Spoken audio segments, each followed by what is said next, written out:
Greetings, it's bonus episode time again and another episode swap. Huge thanks to Antonio from Giant Monster Productions. He loaned us an episode of his own anthology series, Tales from the Author. This is a bit of a sci-fi tinged one, so it's doubly suitable. I hope you enjoy it. Antonio, take it away. Good afternoon and good evening to all you fine people all over the globe. I am Antonio Ferrara from Giant Monster Productions, producer of Tales from the Author. And as we allowed Jim Cogan, creator of Strange New Worlds and Spaced Out Tales, to hijack our feed, I thank him for letting me hijack his feed.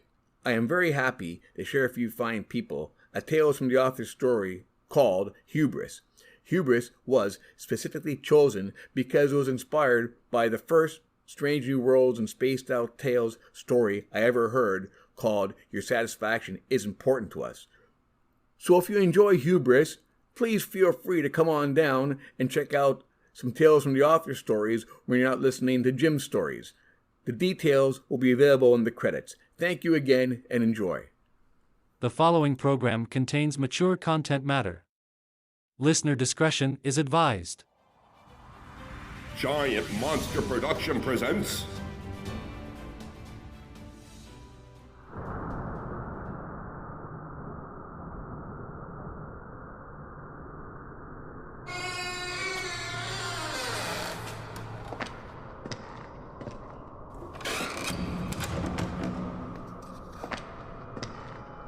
Welcome to my humble abode.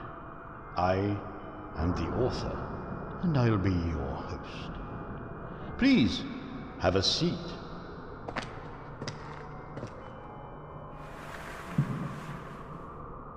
Now that we are both comfortable, I will tell you a story which I have prepared. Chapter 5, Hubris.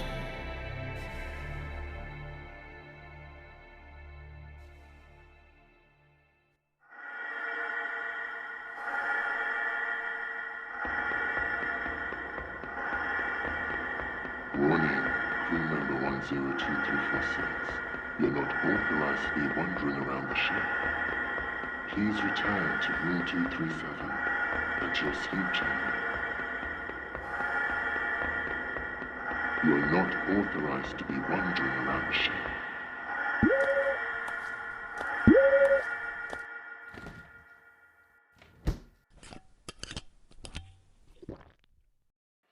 Warning, 102346. You're not authorized to be wandering around the ship. Please return to your... Fuck off, computer. I have a real name. Your behavior is unacceptable, 102346. The Thorleans will be most displeased when they see you have somehow been able to awaken from your sleep chamber. You think I'm happy to have been suddenly awakened? And what difference would it make to them if I'm awake? They're the ones who offered the olive branch to Earth for us to colonize a planet they've chosen for us? Well, 102346, those chambers were actually elimination chambers. Elimination chambers? What the hell are you talking about? No one on board would ever reach their destination because there was no planet to colonize. They would, in fact, be going to Thorlean. Wait, are you saying the thousands of other people who've left Earth are all dead? Dead and buried, to be exact. What in the fuck are you talking about? For whatever reason, our planet was ravaged by a space plague. A good part of our world's resources were devastated to the point where nothing was growing anymore. But what does that have to do with the human race and your false story? Any fertilizer we attempted did nothing to start or boost any type of growth. Our scientists ran tests and simulations and concluded a certain type of fertilizer would be able to produce life. What type of fertilizer are you talking about here? People. How were they sure about this? Our technology is very advanced, 102346.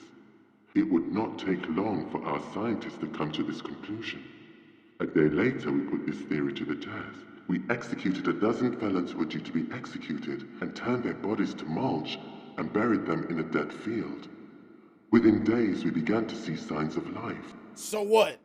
Once we get to Thorlian, you're gonna turn us all into mulch? 102346. They're being turned into mulch as we speak.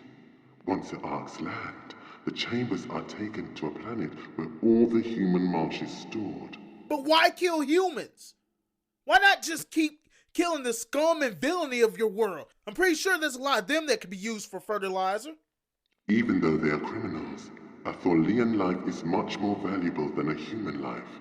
So it was decided, since your planet was closest to our homeland, we would use your race to save our race. But that doesn't justify what you're doing? This is not on the Thorlians 102346. If we never intercepted that silly probe you sent into space, telling anyone who found it all about Earth and its inhabitants, we would never have known you were even out there. The Voyager. We did not come to the decision right away. We had scouts visit your planet and observe it. And from what they reported, it was clear you were an endangered species, one push of a button away from blowing up your world. So we used your hubris against you. Our hubris? The human race wars and kills their own children and brothers in ridiculous numbers. You humans build weapons that threaten the very existence of your world. You are all convinced your world needs saving. Yet you do nothing about it. So why your race, you ask? You're all so determined to kill yourselves. It only makes sense that we hurry this process along and make something useful from your death that will save our planet. Hey, wait, that's not true. Are you trying to convince me or yourself? Then why not just attack us? Why the secrecy? We could have launched an offensive, and in a pathetic attempt, you would try to fight back and lose quite badly, I may add. But we also knew in a last feeble attempt, you would launch your nuclear weapons, which would not do any harm to us, but would end up blowing up your world. So you tricked us. You convinced our world leaders our planet was dying, but you didn't want to see the end of the human race. Life must go on is what you told us. Yes, Thorlian life. You've murdered thousands since this scam relocation began. 100,456,890 to be exact. Holy shit. A small pittance, really, with your bloating population. Now, 102346, you can either return to your elimination chamber, or face a much worse death if the Thorlians find you alive and turn you into mulch once you're still breathing. No. I won't go back. There has to be a... There's nothing you can do on 02346. Either way, you will die. I'm just trying to make it as painless as possible for you. Yeah, you're a real humanitarian. Please, 102346, finish your water and then... Wait, that's it. What do you speak of? The water. I will not permit you to drink more than one bottle of water, 102346. I only allowed you to. You allowed me? That's rich, asshole. If anything, you're about to learn another thing about the human race. What are you speaking of? Yeah, we are warlike creatures. But the one thing we're also good at is inflicting collateral damage. Collateral damage? And you fucking idiots have just given me the weapon I need to make sure this fucking arc never reaches your home world. And just how do you plan to do that? You have no weapons. Yeah, I do, stupid. You guys were so hell-bent in wanting to give off the impression you wanted to accommodate our every need by having this fully stacked kitchen. You inadvertently filled it with the one thing I'm pretty sure even your technology can't protect against. Water. No. And I'd say thank the assholes who thought fully automated arcs were a good idea. Oh wait, you can't. You'll be nothing but space debris once I get to the engine room and water them down. You do that and you... I what? Kill everyone on board? Funny, didn't you tell me they were already dead? Not so talkative now, huh? What is so funny? Your race suffers from the same thing as humans, and this is why I'm gonna be able to take you down. And what is it that we both suffer from? Hubris.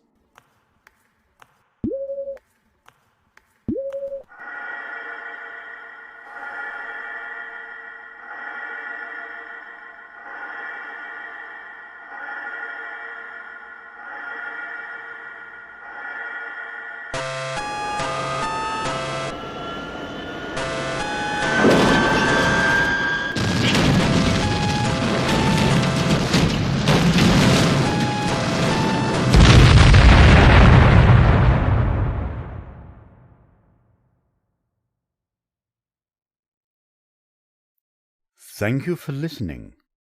I do hope you have enjoyed this story, and please do come and join me again for another tale from the author. You have been listening to Tales from the Author, Chapter 5, Hubris. Featured, Brandon Gamblin as 102346.